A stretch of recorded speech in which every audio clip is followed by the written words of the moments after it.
இப்போது புதிய அறிமுகம் ஆச்சி ஹோட்டல் சாம்பார் 50 கிராம் ரூபாய் 20 மட்டுமே.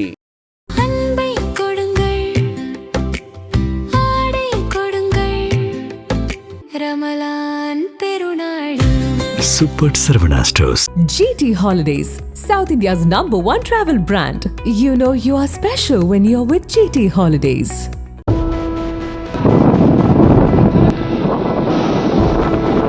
பெங்களூரு ஏசி கோஸ்ட் பகுதியை சேர்ந்தவர் விஜய். அவரது மனைவி சோனியா.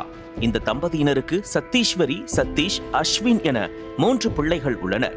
இந்த நிலையில் விஜய் தனது குடும்ப உறுப்பினர்கள் மற்றும் தனது மைத்துனர் சஞ்சய், அவரது மனைவி சந்தியா உள்ளிட்ட உறவினர்கள் 8 பேருடன் 18ஆம் தேதி புதுச்சேரிக்கு சுற்றுலா வந்துள்ளார்.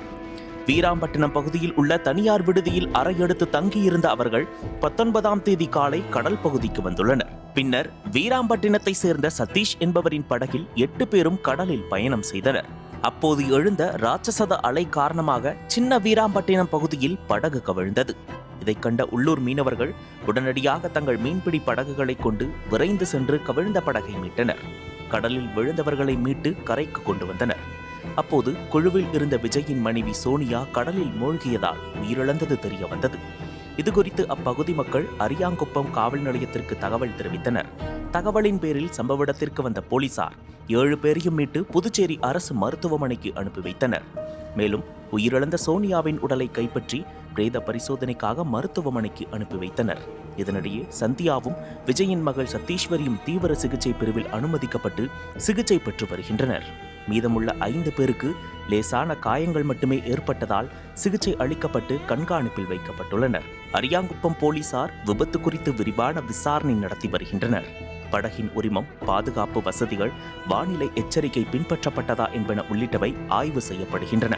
வீராம்பட்டினம் பகுதி மக்கள் உரிய உரிமமின்றி சுற்றுலா பயணிகளை ஏற்றி செல்லும் படகுகள் இயக்கப்படுவதால் இத்தகைய விபத்துகள் அடிக்கடி நிகழ்வதாக குற்றம் சாட்டியுள்ளனர். பலமுறை சுற்றுலாத்துறைக்கு புகார் அளித்தும் நடவடிக்கை எடுக்கப்படவில்லை என்று அவர்கள் தெரிவித்துள்ளனர்.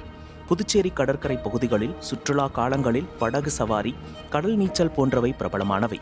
ஆனால் திடீர் அலைகள், கடல் சீற்றம் போன்றவை அடிக்கடி ஏற்படுவதால் உரிய பாதுகாப்பு வழிகாட்டுதல்கள், உரிமம் பெற்ற படகுகள், லைஃப் ஜாக்கெட் கட்டாயம் போன்றவை கடுமையாக அமல்படுத்தப்பட வேண்டும் என்று சமூக ஆர்வலர்கள் வலியுறுத்தி வருகின்றனர். அனல் பறக்கும் செய்திகளை அப்டேட் செய்து கொள்ள நக்கீரன் களத்தை இப்பவே சப்ஸ்கிரைப் பண்ணுங்க.